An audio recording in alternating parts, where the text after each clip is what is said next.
is Ashley Wynn, and welcome to my artist research project. Today we are going to be talking about Yves Klein, who was born April 1928 and died June 1962.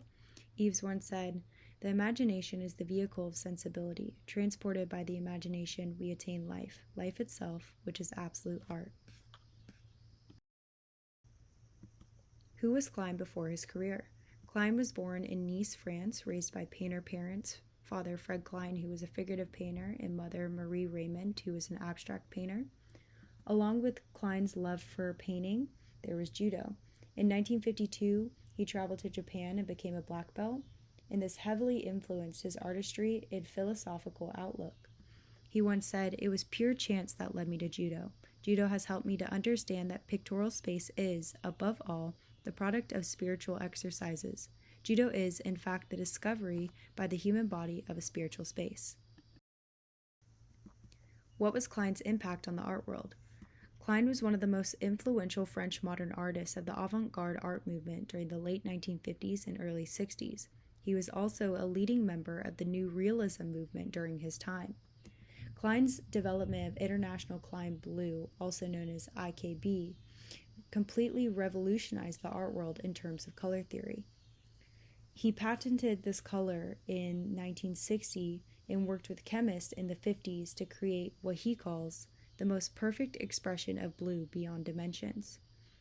He completely challenged the traditional notions of art by moving beyond the material object itself and more to the idea.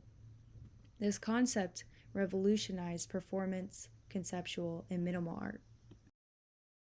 Today we are going to be talking about 3 series of artworks by Klein from the 1950s to the 1960s. First, we are going to be covering the monochrome series, also known as the Blue Period, from the 1950s. What is the monochrome series? The monochrome series is a collection of 200 pieces that were made by Klein using his patented IKB color. He explored themes of immateriality and color as presence. And fun fact, Klein never titled any of his monochromatic paintings, and it wasn't until after his death that his widow numbered all of them, but in no chronological order. The painting from this series that I chose is Monochrome IKB 272, made in 1957. I picked this piece of artwork based off of the depth of the color, as it is a spiritual experience and holds meditative qualities. It creates a sense of absolute immersion that reminds me of staring into the sky or even the ocean's depth. I particularly like the pure color experience and the emotional resonance. The simplicity offers an infinite calmness. This painting is one of the 11 originals that began Klein's Blue Period. They were first shown at an exposition called Proposte Monochrome at the Galleria Alpinaire in Milan. This celebrated the first unveiling of Klein's IKB color and altered the course of art history. The 11 paintings were hung identically sized on stanchions projected slightly out from the wall. When I look at 272, I see the ultramarine IKB pigment of Klein's, a uniformity across this velvety, luminous yet matte blue, with a fabric-like texture with delicate ridges. There's an absence of shape, line, form, and contains no distinction between the background or foreground. Klein made monochrome IKB 272 on a gauze-covered wooden panel and applied the IKB pigment with a roller and then treating it in a casein or a resin to maintain the consistent texture. What was Klein trying to depict? Yves viewed color as supreme, as the transcendence beyond line and form, showcasing this immersion into this plunge of infinite blue that encourages contemplation and spiritual reflection for the viewer. There's an emphasis of pure space and immaterial values in the color, and it relates to this minimalism, almost spiritual abstract art. He once said, "All colors arouse specifically associative ideas, psychologically, material and tangible, while blue suggests at the most the sea and the sky, and they are, after all, in visible nature what is most abstract." If I could, I would ask Klein, how did trademarking IKB reflect your artistic philosophy, and what inner/spiritual experience did you seek when creating your monochromes? It would help me gain great insight as this piece gives me ideas to create art rooted in single color processes to express the immateriality, and emitting the line and form to evoke a mood or a space. The second series we will be talking about is the anthropometry series made in the 1960s. Here are a couple of pictures to truly show you the provocative yet revolutionary process of performative art Klein used to create these paintings in this series. What is the anthropometry series? The anthropometry series is where Klein made roughly 191 paintings using nude models covered in his IKB color to act as living brushes. Eves revolutionized performance art by sharing the creation of his pieces in front of live audiences. This challenged the traditional notions of artistic creation and authorship by him moving into a directing position for his art. He once said, "I remain detached and distant, but it is under my eyes and my orders that the work of art must create itself." From this series, the painting I chose is Anthropometry ANT 82, made in 1960. I picked this painting because it creates a visceral connection for me through its bold use of human form. I see it as fusing the human presence in painting through performance, which I think Klein wanted to portray through this union of the human body and paint. I particularly like the spontaneous traces and silhouettes of the models as it makes me think of embodiment and almost ritual. ANT 82 is also known as the Anthropometry of the Blue Period and was a part of his first public performance debut of the series that took place at the International Gallery of Contemporary Art in Paris on March 9, 1960. This is where Klein directed 3 models to create this piece and more.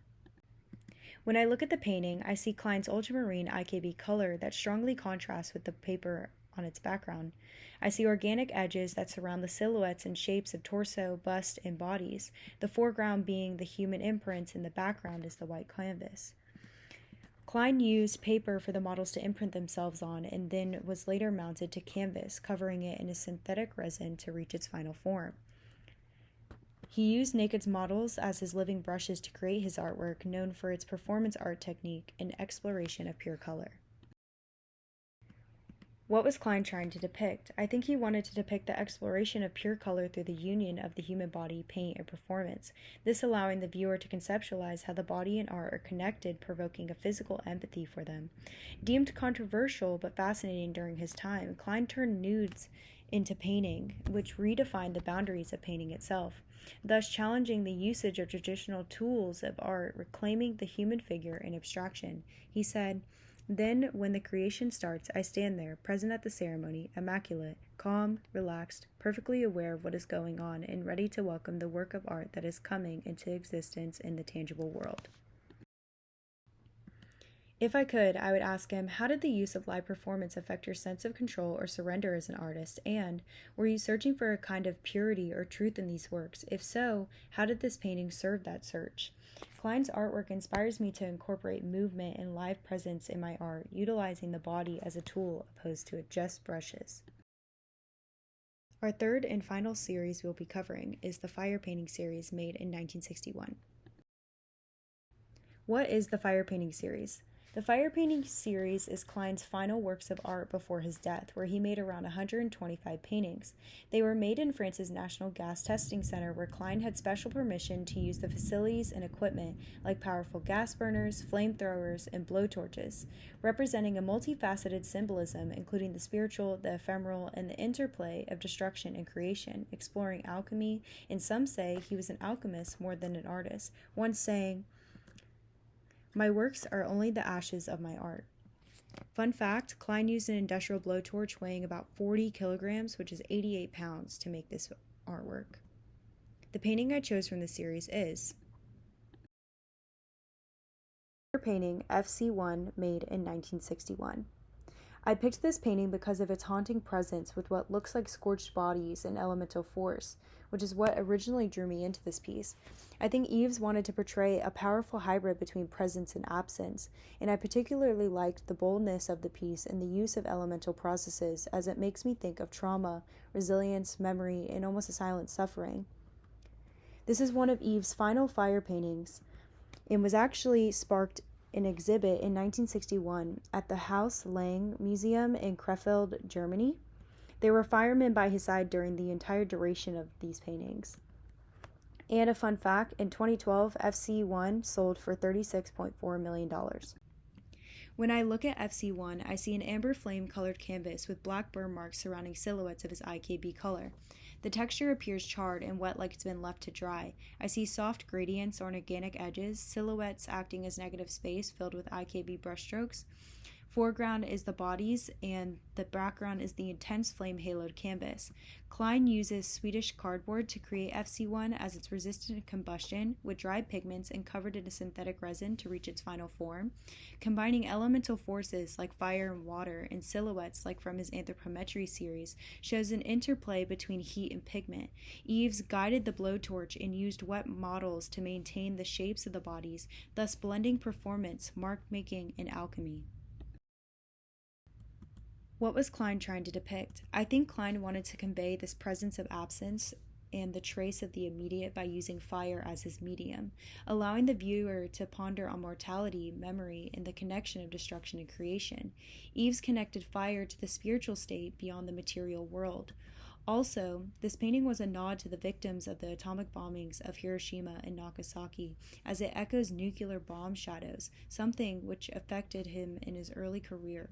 He said, "It contradicts itself, thus it is one of the principles of universal explanation. On the other hand, one can, I believe, discuss the quality of fire from the point of view of aesthetic perfection. Fire is beautiful in itself regardless." If I could, I would ask, were you ever worried at all during the process that the fire might destroy the imprint entirely? And how does fire reflect your view of the art's spiritual role? FC1 allows me to ponder on the ideas of element-based processes and exploring negative space to evoke the presence of absence. As we finish this journey of exploring Klein's series of works, here are my final thoughts. The exploration of Yves Klein's work, we directly see how his early monochromes influence his entire journey as an artist. He said, "My monochrome pictures are not my definite works, but the preparation for my works. They are the leftovers from the creative processes, the ashes." It represents a multifaceted symbolism across his works. Regarding immateriality, where in his IKB paintings, we see Klein explore color as a gateway to the infinite, and in his fire paintings, fire ultimately becomes the immaterial color. This leaves behind traces and evokes the invisible force of creation and destruction. Through the creation of his IKB color, he showed that it is not just a pigment, but an experimental bridge to the immaterial and the infinite. We see him redefine the traditional tools of art and paving the groundwork for performance, conceptual art, and movements to come after. Yves Klein's artistic evolution in his short 34 years moves from immaterial spirituality to performative embodiment and ultimately elemental transformation. He relentlessly challenges boundaries between material and immaterial, presence and absence, and destruction and creation. Klein's work will continue to break the boundaries of traditional art, and his legacy will live on for centuries to come. His influence has and will continue to revolutionize art history and art as we know it. Thank you for joining me, and here are my credits. Thank you to all the websites that provided me with such beautiful information in quotes and pictures. Thank you.